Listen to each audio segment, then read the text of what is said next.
Good morning बच्चों।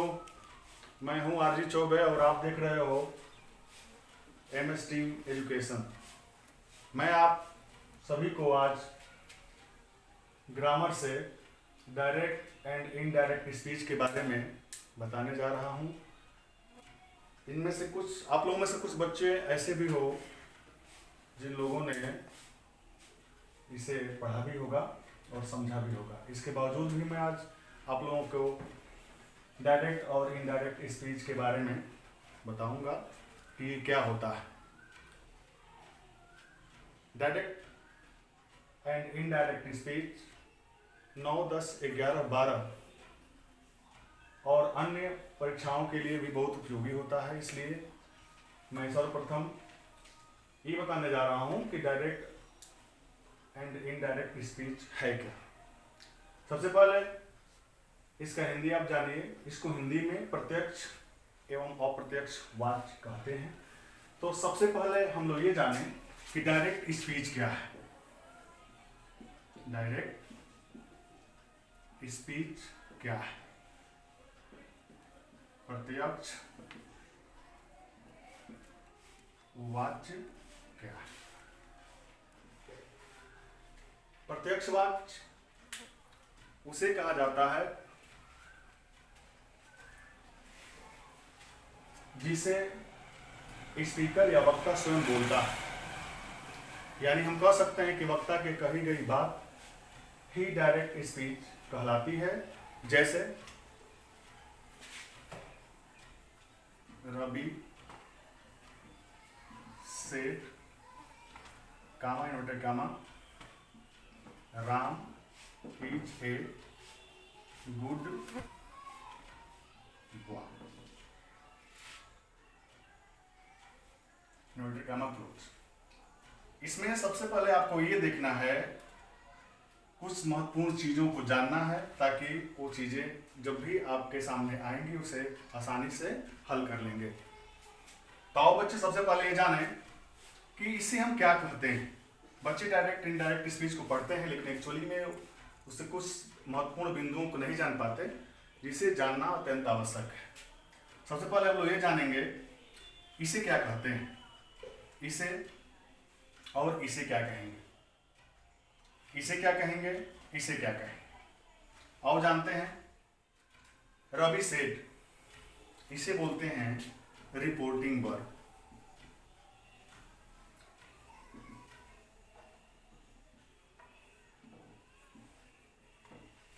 इसे बोलते हैं रिपोर्टेड स्पीच।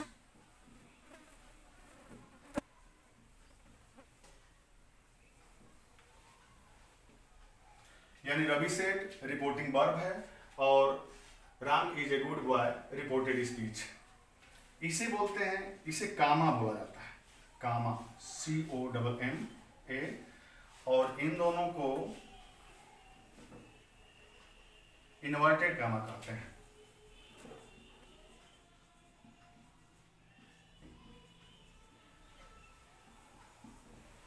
ये चीजें हमेशा आएगी। इस प्रकार से वक्ता जिस बात को स्वयं कहता है, वक्ता के कही गई बात को ही प्रत्यक्ष वाक्य यानी डायरेक्ट स्पीच कहा जाता है। जैसे एग्जाम्पल के रूप में आप सबने देखा, रवि सेठ connective, Ram is a good boy, जिसमें रवि सेठ रिपोर्टिंग वर्ब और Ram is a good boy को रिपोर्टेड स्पीच कहते हैं। इसके नीचे रवि सेठ के नीचे इसको कामा बोला जाता है और Ram is a good boy जो है डबल इन्वर्टेड कामा के अंदर लिखा जाता है। इसके बाद अब नंबर आता है इनडायरेक्ट स्पीच। इनडायरेक्ट स्पीच वक्ता के कही गई बातों को ज्यों का त्यों अपने शब्दों में लिखना इनडायरेक्ट स्पीच कहलाता है। जैसे अब इसे हम बनाएंगे, इनडायरेक्ट स्पीच बनाएंगे तो सर्वप्रथम इस कामा को और इन्वर्टेड कामा को हटा देंगे। उसके बाद दोनों जो क्लाज हैं क्लाज के बीच में कंजक्शन डेट का प्रयोग कर देते हैं। और इसके बाद इसमें जो रूल काम करता है उस रूल को फॉलो करते हैं। अब इसमें एक शब्द आता है, मैं भी बताया, क्लाज। एक्चुअल क्लाज क्या है?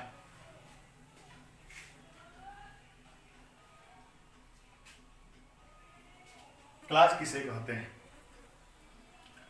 क्लाज, तो आओ जानते हैं क्लाज क्या है। क्लाज को सबसे पहले हिंदी में जाने। क्लाज शब्दों का वह समूह जो वाक्य का केवल एक अंश होता है, उसे हम क्लाज कहते हैं। A group of word which is only a part of a sentence is known as a clause। जैसा कि इसे देख सकते हैं आप, इसे देख सकते हैं। खैर, क्लाज के बारे में हम आगे और आगे की वीडियो में बताएंगे। इससे पहले हम जानें इनडायरेक्ट स्पीच क्या है। इनडायरेक्ट स्पीच का मतलब कि वक्ता जिस बात को कहता है उसके बाद उस वाक्य को घुमा फिरा करके दोहराया जाए, उसे ही इनडायरेक्ट स्पीच कहा जाएगा। जैसे Ravi said Ram is a good boy. अब इसमें देख रहे हैं, इसको सबसे पहले हमें थोड़ा सा पहचानना पड़ेगा कि ये क्या है, किस टेंस में दिया है।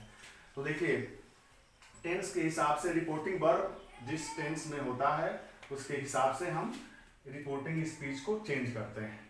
अब देखिए, यहाँ पर रिपोर्टिंग वर्ब पास्ट टेंस में है, लिहाजा इसे चेंज करना पड़ेगा।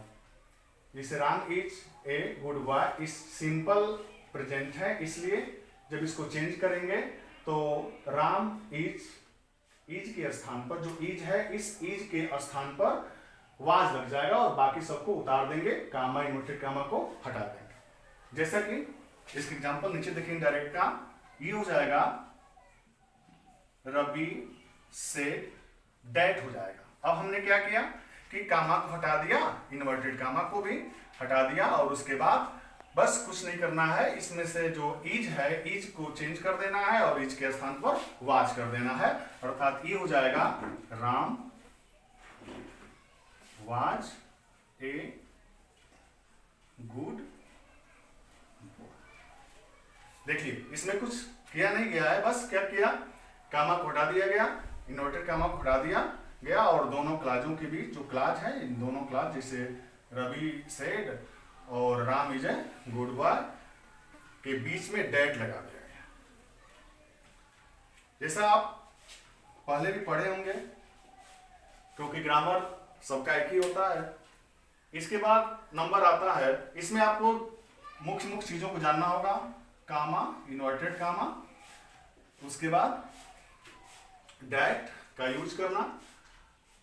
अब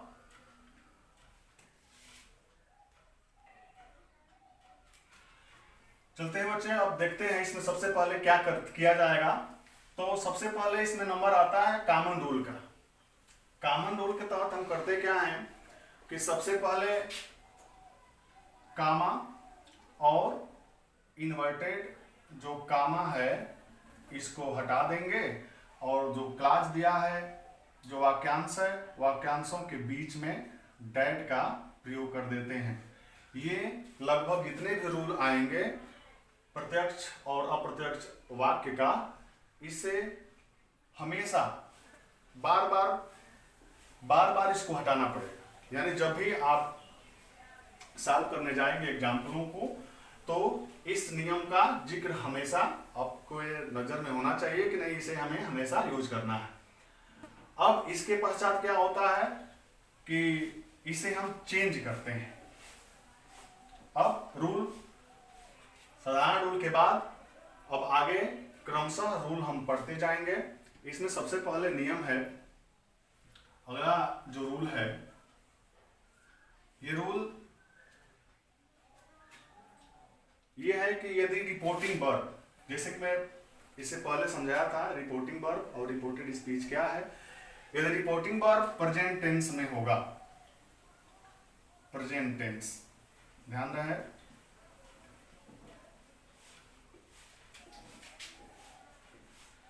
यदि रिपोर्टिंग वर्ब प्रेजेंट टेंस। अब प्रेजेंट टेंस के जैसे आप लोग ग्रामर में टेंस पढ़े हो, तो ये टेंस 4 प्रकार के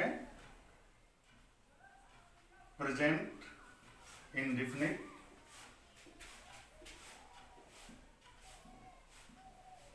टेंस, प्रेजेंट कंटिन्यूअस टेंस,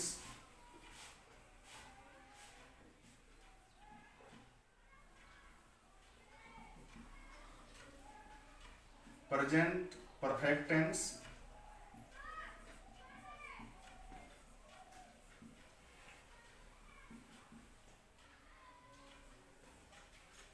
और अंतिम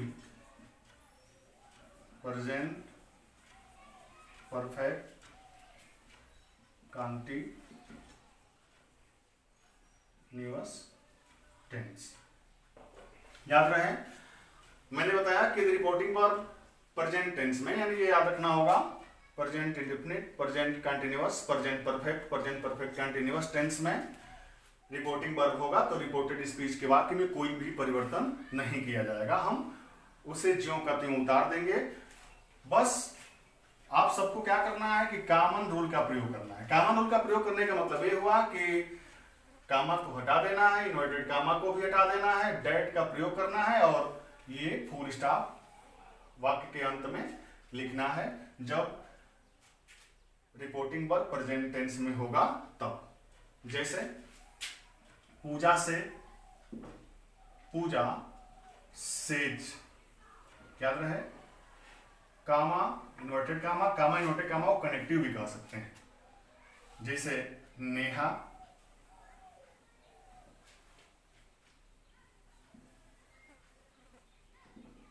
राइट्स ए लेटर,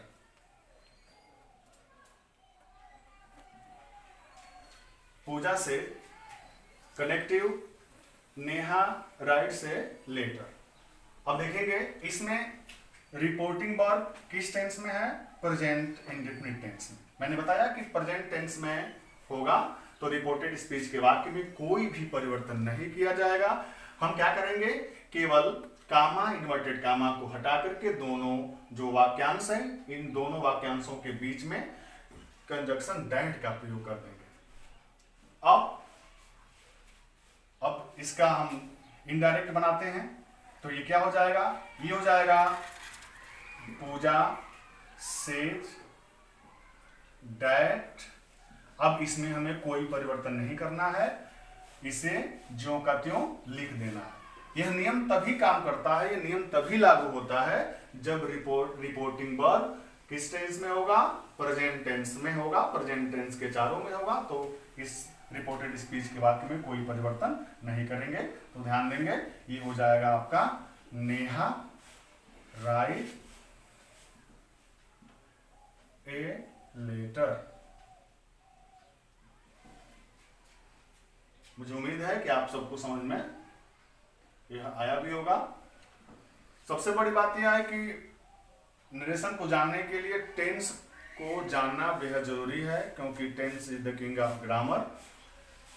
आगे चलेंगे तो ध्यान देना है, फिर से मैं रिवाइजिंग कर दूं कि यदि रिपोर्टिंग वर्ब प्रेजेंट टेंस में हो तो रिपोर्टेड स्पीच में हम कोई परिवर्तन नहीं करेंगे। कामा इन्वर्टेड कामा का प्रयोग करके दोनों जो वाक्यांश है उसको डेट से जोड़ देंगे, बाकी सबको उतार देंगे। अब नंबर आता है, एक रूल और महत्वपूर्ण है जिसे आप सबको जानना है। जैसे यदि रिपोर्टिंग वर्ब में सेज टू या से टू दिया, महत्वपूर्ण चीज है, ध्यान देना है। सेज या से टू दिया है तो सेज टू के स्थान पर हम टेल्स लगाते हैं, उसके बाद से टू के स्थान पर टेल का इस्तेमाल किया जाता है।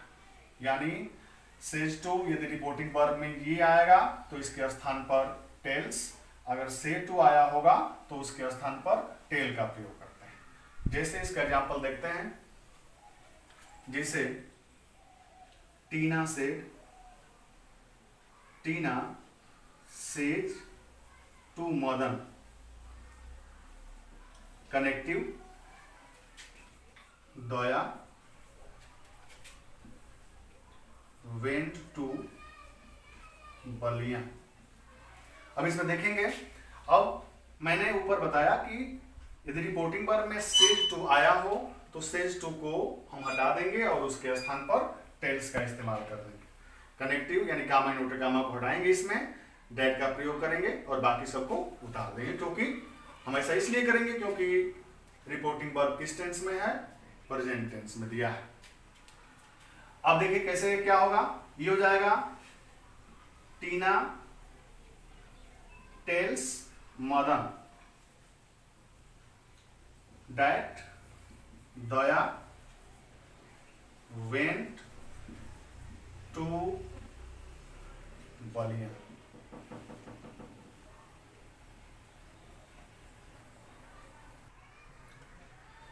बच्चों अब हम लोग नेक्स्ट रूल पढ़ेंगे नरेशन का। नेक्स्ट रूल है कि आप एग्जाम्पल को देखेंगे। यदि एग्जाम्पल में रिपोर्टिंग वर्ब का जो वाक्य होगा यदि वह पास्ट टेंस में, पास्ट टेंस याद रखेंगे, PAST टेंस। जैसा कि मैं पहले बताया कि प्रेजेंट के 4 होते हैं भाग, उसी प्रकार से पास्ट के भी 4 भाग होते हैं। तो यदि रिपोर्टिंग वर्ब पास्ट टेंस में होगा तो रिपोर्टेड स्पीच के वाक्य में परिवर्तन किया जाएगा। लेकिन वो परिवर्तन कैसे होगा उसे हम एग्जाम्पल के माध्यम से देखते हैं। जैसे Neha said to me, connective. Suraj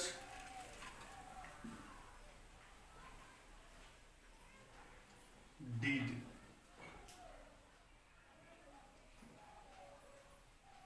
his work. अब देखिए इसमें रिपोर्टिंग वर्ब पास्ट टेंस में दिया है। रिपोर्टिंग जो वर्ब है, रिपोर्टिंग वर्ब को पास्ट इंडेफिनिट टेंस में दिया गया है। अब हम क्या करेंगे कि जब मैंने पुनः रूल बताया कि रिपोर्टिंग वर्ब पास्ट टेंस में हो तो रिपोर्टेड स्पीच के वाक्य में परिवर्तन करते हैं। अब देखिए यहां पर लिखा है नेहा सेड टू मी, यहां पर सेड टू यानी जो सेड है वो मुख्य क्रिया का दूसरा रूप है, और सूरज यहां पर सूरज डीड हिज वर्क। अब आपको ये जानना है कि ये किस टेंस में दिया गया है, यानी सूरज डीड हिज वर्क किस टेंस का सेंटेंस है। तो ध्यान देंगे, ये जाहिर सी बात है कि ये पास्ट इंडेफिनिट है, ये पास्ट इंडेफिनिट और ये भी पास्ट इंडेफिनिट ही है। क्योंकि आप फार्म पढ़ते होंगे, वर्ब के फार्म 3 होते हैं, एक आईएनजी भी फार्म होता है। जैसे आप देख सकते हो डू, ये डीड और ये हो गया आपका डन। अब इसमें से डीड देखिए यहां पर कोई भी हेल्पिंग वर्ब नहीं है, यानी हेल्पिंग वर्ब का यूज नहीं किया गया है और मुख्य क्रिया का दूसरा रूप है, लिहाजा पास्ट इंडेफिनिट टेंस ही एक ऐसा टेंस है जिसमें मुख्य क्रिया का दूसरा फॉर्म लिखा जाता है। अब देखिए बच्चों, टेंस जो ये ग्रामर है नरेशन, इसमें प्रत्येक वर्ड, प्रत्येक सेंटेंस और उसके रूल का पहचान होना जरूरी है। जैसे अब देखिए यहाँ पर डी लगा हुआ है, तो अब इसका रूल क्या है मैं शुरू से बताऊंगा, लेकिन चूंकि एग्जाम्पल में लिख दिया हूं इसलिए इसे जानना जरूरी है। अब देखिए यहाँ पर डीड है, तो इसका रूल ये है कि यदि रिपोर्टिंग वर्ब पास्ट टेंस में हो और रिपोर्टेड स्पीच का वाक्य जो है पास्ट इंडेफिनिट टेंस में है हो, तो उसे हम बदलेंगे, किसमें बदलेंगे, पास्ट परफेक्ट टेंस में। ध्यान देंगे, पास्ट परफेक्ट टेंस में बदलेंगे। अब पास्ट परफेक्ट टेंस में क्या होता है कि चूंकि यह सिंगुलर नंबर है और सिंगुलर नंबर के साथ सेकंड फॉर्म लगा है, अब उसमें क्या होगा कि चाहे वो सिंगुलर हो या प्लूरल, सबके साथ क्या लगेगा, थर्ड फॉर्म लगेगा और हेड का प्रयोग हो। अब देखेंगे ये क्या हो जाएगा, ये होगा नेहा टोल्ड। ध्यान देंगे यहां पर आप लोगों को जानना है, यदि सेड है और कोई रिपोर्टिंग वर्ब में का कोई ऑब्जेक्ट ना हो तो सेड के स्थान पर सेड ही रहता है। अगर सेड टू है उसके बाद कोई ऑब्जेक्ट है तो सेड टू के स्थान पर टोल्ड का यूज करते हैं। तो ये क्या हो जाएगा, नेहा टोल्ड मी। जैसे ही बताया, पहले भी बता चुका हूं, कामा और इन्वर्टेड कामा को हटा देंगे, तो कामा इन्वर्टेड कामा को हटाएंगे तो दोनों क्लासों के बीच कंजंक्शन डैट का प्रयोग कर देंगे। तो ये हो गया आपका डैट। इसके बाद सब्जेक्ट लिखेंगे सूरज, उसके बाद पास्ट इंडेफिनिट टेंस है तो ये हो जाएगा आपका हैड। अब देखिए यहां पर डीड है तो डीड का थर्ड फॉर्म क्या हो जाएगा, यानी डू डिड डन, यानी थर्ड फॉर्म हो जाएगा आपका डन। उसके बाद हीज और उसके बाद वर्क। ये आपका इनडायरेक्ट स्पीच हुआ। इसी प्रकार यदि रिपोर्टिंग वर्ब पास्ट टेंस में हो और रिपोर्टेड स्पीच का वाक्य पास्ट परफेक्ट टेंस में हो तो उसे हम ये बदलेंगे किसमें, पास्ट इंडेफिनिट टेंस को पास्ट परफेक्ट टेंस से बदलेंगे। अब इसका शुरू से नंबर देखते हैं, शुरू से नंबर, यानी यदि रिपोर्टिंग वर्ब पास्ट टेंस में हो और रिपोर्टेड स्पीच का वाक्य प्रेजेंट इंडेफिनिट टेंस में उसे देखेंगे। जैसे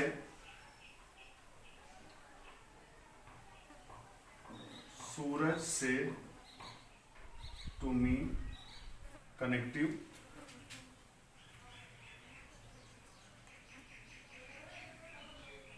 पवन गोज टू बली। अब देखिए यहां पर रिपोर्टिंग वर्ब पास्ट टेंस में दिया गया है और रिपोर्टेड स्पीच का जो वाक्य है वह प्रेजेंट इंडेफिनिट टेंस में दिया गया है। इसके लिए क्या करेंगे, तो इसके लिए आपको रूल का जानना जरूरी है। तो रूल क्या है कि यदि रिपोर्टिंग वर्ब पास्ट टेंस में हो और रिपोर्टेड स्पीच का वाक्य प्रेजेंट इंडेफिनिट टेंस में हो तो कॉमन रूल का प्रयोग करते हुए रिपोर्टेड स्पीच के वाक्य को पास्ट इंडेफिनिट टेंस में बदल देते हैं। देखिए क्या होगा, ये हो जाएगा सूरज टोल्ड मी दैट। कमेंट का हटा देंगे, जानते ही हो आप सब लोग। तो क्या हो जाएगा, पवन। अब देखिए यहां पर गोज है, ईएस जुटा हुआ है क्रिया में, क्रिया की जो बेस फॉर्म है उसमें ईएस जुटा हुआ है। अब हम क्या करेंगे,